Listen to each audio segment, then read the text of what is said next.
الحلقة الأفضل من رأيي أو من أكتر الفيديوهات اللي أنا عامة عن نفسي بحب أتفرج عليها، وهي حلقة أفضل التطبيقات. والنهاردة أنا جاي لك بأفضل 9 تطبيقات أنا جربتهم في الفترة الأخيرة. أنا متأكد إن على الأقل 3 أو 4 تطبيقات من اللي إحنا هنتكلم عليهم النهاردة هيعجبوك، وأكيد فيهم على الأقل حاجة واحدة أنت أول مرة تسمع عنها. فأولا كده كل سنة وأنت طيب، ولو أنت مهتم إن أنت تعرف عن أفضل التطبيقات انزل ادعس لايك واعمل سبسكرايب، ويلا نبدأ في الفيديو.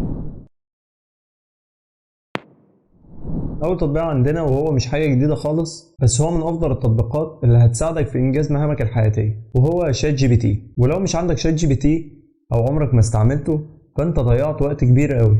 هو عبارة عن تطبيق شات مع الذكاء الاصطناعي بيديلك أفضل الحلول والإجابات، وتقدر تعمل بيه بحوث وحركات هتساعدك في دراستك. والحقيقة أنت لو ما بتستعملش الذكاء الاصطناعي فأنت فايتك كتير قوي، وهو مجاني، ومع تفعيل الشات جي بي تي 4 بيكون باشتراك، وانت بتقدر تستعمله كانه شات طبيعي جدا. بتقدر تتكلم مع الذكاء الاصطناعي تقول له مثلا اصنع لي بحث عن المال وليكن، وبتقدر تبعت له بيرد عليك في خلال ثواني. طبعا انا كده وقفته علشان اوري لك بس الطريقه، ولكن هو بيجيب لك مقدمه، بعدين بيبدا في الاهميه، بيبدا في التاثير، بيعمل لك بحث كامل. بس ده كله بشات جي بي تي 3.5. ولكن انت لو عايز تستعمل شات جي بي تي 4 انت كده دخلت على التطبيق الثاني، وهو كوبايلوت اللي معمول من شركه مايكروسوفت، واللي مدمج في المتصفح بتاعهم اللي هو بينج. اول ما بتدخل متصفح بينج بتلاقيه موجود تحت، اول ما بتضغط عليه بيفتح لك شات برضو زي شات جي بي تي، وبتقدر من هنا تستعمل النسخه الشات جي بي تي 4، وبرضه بتقدر تساله اي سؤال وهو بيجاوبك بكل سهوله. وطبعا اجاباته كلها بتكون صحيحه ودقيقه 100%، وكمان هيساعدك في الدراسة. وكمان التطبيق ده مجاني 100% وموجود فيه شات جي بي تي 4، فدي حاجة مش بالسهل ان انت تلاقيها، وتقدر تعمل بيه صور وكل الحركات دي، ومجاني بشكل كامل من غير ولا لحلوح. التطبيق التالت ده بقى لو انت عايز تكلم نفسك، زي ما بقولك كده بالظبط، الابليكيشن ده علشان انت لو عاوز تكلم نفسك، وهو نوتس تو يور سيلف او نوتس تو سيلف. بتقدر تكلم نفسك وتبعت لنفسك فويسات وتعمل مع نفسك شات، علشان لو انت بتنسى حاجة او عايز تبعت لنفسك لينك علشان تشوفه لما تروح، عايز تكتب الطلبات اللي انت عايز تجيبها علشان تجيبها برضو وانت في الطريق.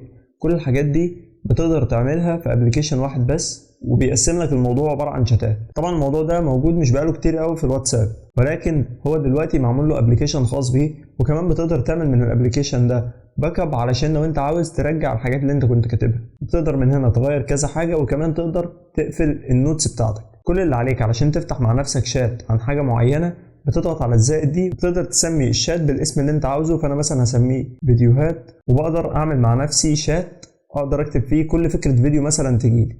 وكمان تقدر تبعت لنفسك وسائط، وكمان تقدر تبعت فويس نوت لنفسك عشان لو عايز تكلم نفسك فويس. فالابلكيشن ده من افضل الابلكيشنات اللي انا جربتهم فعلا، وهتلاقي اللينك بتاعه تحت عندك في الديسكريبشن. البرنامج اللي بعد كده هو برنامج بيخليك تحافظ على بطاريتك، ومش بس تحافظ على بطاريتك، لا بيخليك تحافظ عليها بالعافية، عن طريق ان هو بيديلك منبه لما الموبايل يكمل الشحن، وما بيفصلش الا لما تشيله من الشحن. والتطبيق ده اسمه تشارج الارم او منبه الشحن. انت بتعرفه عايز ينبهك عند انهي حاجه.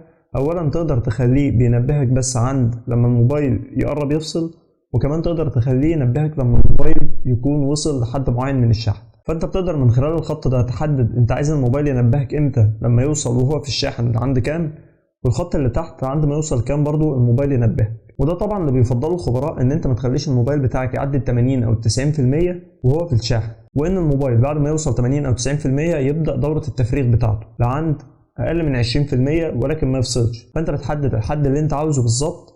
فانا هنا مثلا حاطه على 87%، والموبايل بيفضل يرن ويدوشك بقنبله من الازعاج لعند ما تشيله من الشحن. فتطبيق رايق قوي، وهتلاقي برضو اللينك بتاعه تحت عندك في الديسكريبشن. التطبيق اللي بعد كده وهو جيستشر تولز او اداه الايماءات.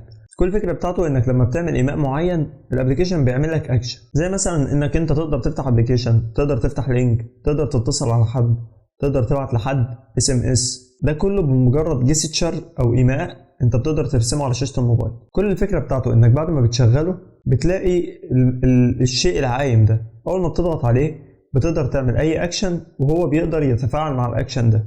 فانا مثلا عامل لما اعمل صح ان هو يفتح لي اليوتيوب، فانا هنا مثلا محدد اليوتيوب بعلامه الصح. انت بقى بتقدر تعمل جيستشر معينه بان انت بتضغط على كرييت جيستشر، بعدين بتعمل لانش ابلكيشن، وليكن بتختار الابلكيشن اللي انت عاوزه يتفتح، وبترسم الجيستشر اللي انت عاوزها، بعدين بتعمل دان، تسمي كمان الجيستشر باسم معين، وبس بيكون كده عندك جيستشر جديده اتضافت عندك. اول ما بتعملها بتعمل لك الاكشن اللي انت اخترته. وبس كده، هي دي كل فكره البرنامج. التطبيق اللي بعد كده بيخليك تقدر تصور بالكاميرا الاماميه والخلفيه في نفس الوقت. في طبعا بعض السوفت ويرز بتقدم لك الميزه دي، ولكن في بعض الانظمه مش بتدعمها. فكل اللي عليك وقتها انك هتحمل ابلكيشن دول كاميرا ريكورد، واول ما بتفتح الابلكيشن بيجي لك من فوق هنا ان انت تختار تصور فيديو بس تتفرج على اعلان، لان طبعا احنا مش شارين النسخه البرو، فبنضغط على دي وبعدها بيقدر يفتح لك الكاميرا الاماميه والكاميرا الخلفيه في نفس الوقت، وبتقدر تبدل بينهم من هنا ان دي تكون بحجم اكبر او دي تكون بحجم اكبر.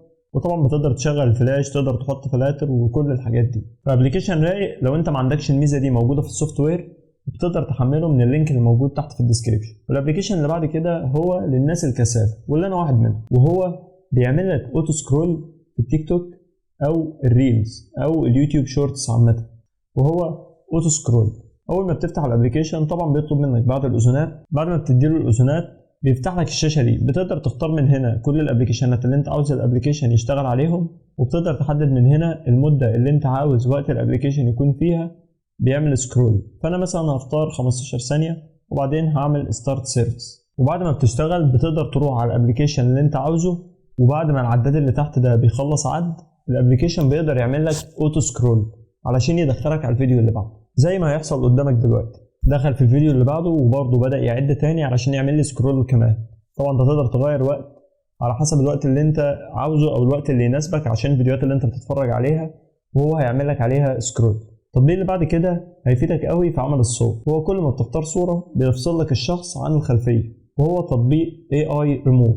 كل اللي عليك لما بتدخل عليه بتختار الصورة اللي انت عاوزه يفصلها لك، وبتستنى بس ثواني بالظبط وبيفصل لك الصورة بشكل احترافي، وهو مجاني بالكامل. طبعا انت تقدر تعدل كمان على العزل اللي هو عمله، وتقدر طبعا تعمل لها فليب، تعمل لها روتيت، تعمل فيها شوية حركات برضو لو انت عاوز بعض التعديلات. وده طبعا في جزء من الثانية بيعمل لك الموضوع ده وبالذكاء الاصطناعي. ممكن تعمل بيه بقى ستيكرز، ممكن تستعمله في بيكس ارت، وفي كل حاجة بخلفية مفصولة. التطبيق اللي بعد كده بقى هو المنقذ للمساحة والوقت، وده لما انت بتحمل تطبيقات كتير وعاوز تمسحهم كلهم بضغطة واحدة بس. كل اللي انت بتعمله انك بتحدد البرامج من جوه الابلكيشن نفسه اللي انت عاوز تمسحها، وبتضغط ان انستول، وبيجيب لك رسالة بس لكل ابلكيشن علشان تمسحه. اول ما بتضغط اوكي في ثواني بيمسح لك الابلكيشن وبيدخل على اللي بعده. دي كانت كل حاجه هنتكلم عنها في الفيديو بتاع النهارده. فاكتب لي بقى ايه اكتر تطبيق عجبك تحت، اكيد في واحد على الاقل عجبك وقلت انا هحمل الابلكيشن ده. فلو عجبك اي حاجه قولها لي تحت في الكومنتات وانت بتعمل السبسكرايب واللايك لو لسه ما عملتش طبعا. ولو عندك ابلكيشن رايق تعرفه لي اكتبه لي برضه تحت في الكومنتات، واشوف وشك على خير.